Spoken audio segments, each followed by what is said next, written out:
It's Murphy's Law.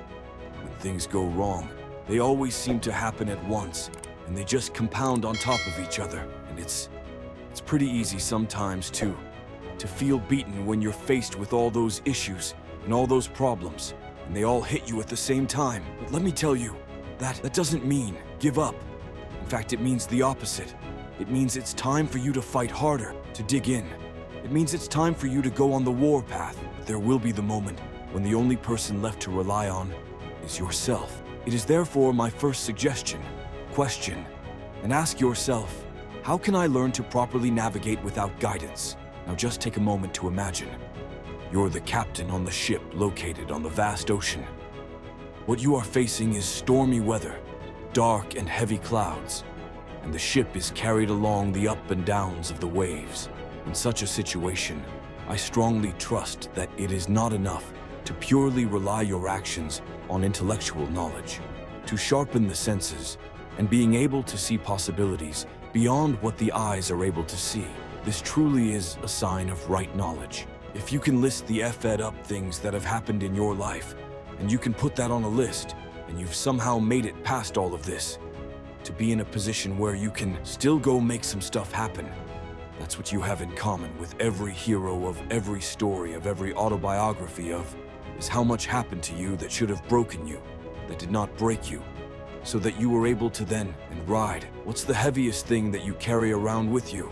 The heaviest thing you carry around with you constantly is your feelings. Where do you carry your feelings in your heart? So before you can delete the mind, you got to delete here. Think about every time your heart was broken. What happened? It opened your eyes. If you do not have clear goals for your life, you are condemned forever to work for those. Who do you see in life? It's very simple. Either you are working toward the accomplishment of your goals, or you're working toward the accomplishment of other people's goals.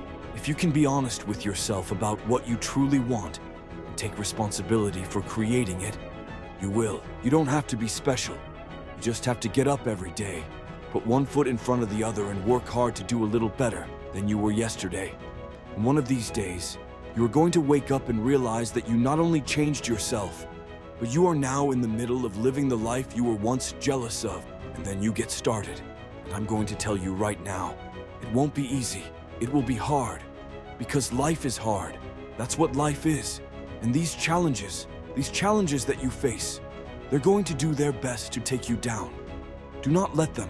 Stand up, dig in, line up those problems, and confront them, face them, fight them. Do not let them bring you down. In fact, let those challenges raise you up. Let them elevate you. Let their demands and their trials make you stronger. You know exactly what you need to do.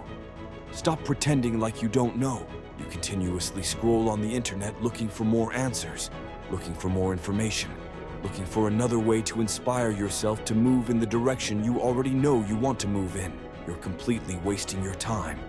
You are looking for a substitute for action. You are looking for a way around action. But there isn't one. The only way forward is action. This is about finishing the race. When you have a goal in mind and the goal set in your head, never let anyone take you off your vision, take you off your goal. Never let any man or any woman steal your glory, steal your future, steal your dreams. Never let anybody bring you down. You are somebody. The safe road is going to pay off. There are many payoffs to it, but I can't be there and have my soul be on a completely different track. It's always worth losing. It's always worth risking. So in the future, these struggles, and you say to them, thank you. You made me better. Now, the undisputed first law of personal growth is this, that people will never rise above the opinion of themselves. You see, when we're able to start addressing things like our unconscious programming, when we start to create the best habits that we can by programming ourselves consciously, when we start grabbing that compass needle and bringing it over to the right direction so that the 95% of the time we're sleeping awake, we're able to be who we need to be. That's when we can start to achieve the real game in town, which is self-mastery. See, before you spend another penny on workshops or skills or anything, work on yourself. See, mastering the game of self throughout human history has been the #1 recommendation of virtually everybody that achieved it and then preach the benefits of it to people that usually weren't listening. But by mastering our sense of self, we're able to walk into a room where everything's descending into chaos and retain our center when everything's breaking down around us with the eye of the storm. It's like, move, I'll handle it. See, that's the best way that you'll be able to handle uncertainty. And when we commit to self-mastery, we give ourselves the best shot of becoming the best and greatest versions of ourselves that we can be.